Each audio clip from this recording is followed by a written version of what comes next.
Alors, touche Alt, je vais bouger un peu sur la page. Je vais aller...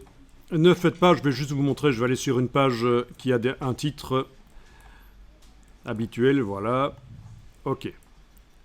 Regardez ce qui se passe quand je clique avec l'outil texte dans le grand titre ici. Dans la palette caractères,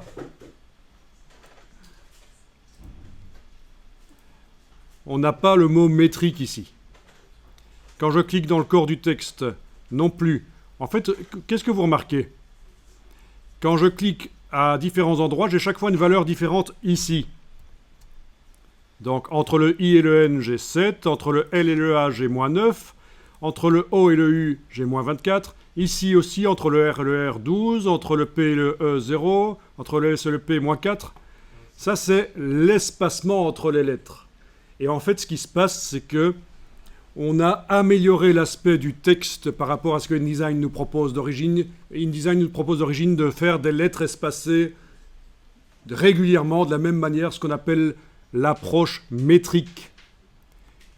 Et là, ce n'est pas le cas, c'est ce qu'on appelle l'approche optique. InDesign, comme un designer, a approché ou éloigné les lettres de manière à ce que les titres et même le corps du texte, tout le document, soit valable.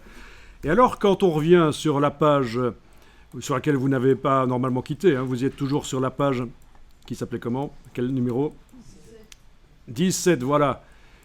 Je remarque que quand je clique dans le bloc n'importe où, voilà, il n'est pas indiqué une valeur négative, positive ou 0 ici. Il est indiqué 0. Quand on sélectionne tout, il est indiqué métrique, voilà. Métrique. En fait, partout où on clique, ça devrait être 0. Oui, c'est le cas. Partout où on clique, c'est 0. Et quand vous sélectionnez une partie, il est indiqué qu'on est en métrique. Alors, ce qu'on va faire, c'est qu'on va passer en optique. Parce que regardez, il y a des problèmes. Hein. Il y a des problèmes, c'est certain. C'est quoi ça? Ça, c'est un mot. Il n'y a pas d'espace entre le A et le E. Et pourtant, on pourrait avoir l'impression qu'il y a un espace entre le A et le E. Vous voyez le mot là, Kaetko. Vous voyez l'espace entre le A et le E qui est pourri. Entre le S et le A, c'est trop grand. Ici, entre le P et le S aussi.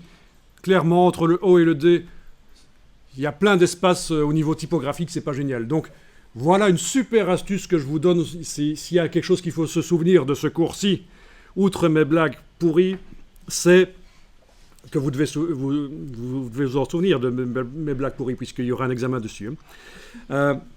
Il faut se souvenir que quand vous faites du texte chez Adobe, il vaut mieux passer en optique. Alors, ça marche aussi dans Illustrator, dans Photoshop et aussi dans InDesign. Donc, ça sera vraiment beaucoup mieux. Alors, on va faire ça. On va mettre le curseur texte n'importe où dans le bloc. Allez-y. Vous faites un commande A. Donc, tout le contenu du bloc est sélectionné. Et à la place de métrique, vous allez passer en optique.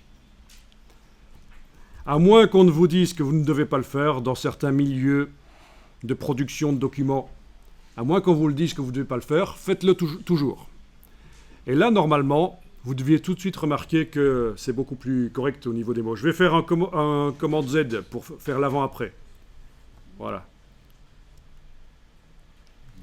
Alors, je dois faire commande majuscule Z pour réappliquer. Oui, commande Z pour aller en arrière, commande majuscule Z, commande Shift Z pour réappliquer. D'accord? Et oui, tout a bougé, tout bouge. Hein. Alors essayez aussi, si vous voulez voir l'avant-après, commande Z, commande majuscule Z. Donc annuler, réappliquer. Sur le PC, ce sera évidemment CTRL Z, CTRL majuscule Z. D'accord? Ça marche comme ça aussi dans Photoshop, sauf qu'ils ont changé la dernière version. Voilà. Enfin voilà, il y a des choses qui ont changé au niveau des annulations. Mettez-vous à jour sur les raccourcis. À partir de la version 2019, certains logiciels Adobe réagissent différemment au niveau des CTRL Z. Enfin, ce qu'on appelle les pommes Z, quoi, les CTRL Z.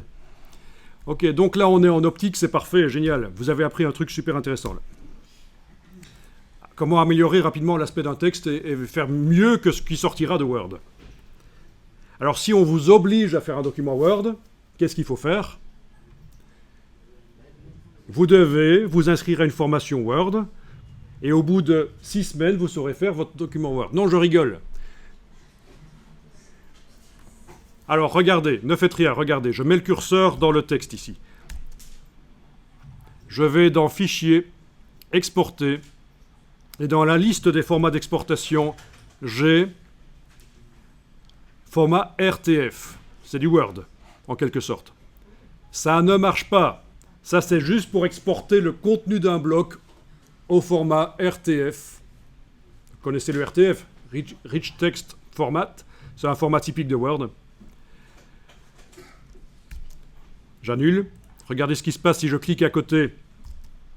Rien n'est sélectionné et je reviens dans Fichier, Exporter. Forcément, vu qu'il n'y a pas le curseur texte dans un bloc texte, le RTF, il n'est plus proposé. Logique, hein. Bon, donc au départ de InDesign, on ne peut pas faire du Word. On peut juste exporter le contenu d'un bloc ou de plusieurs blocs chaînés, l'exporter dans un format RTF.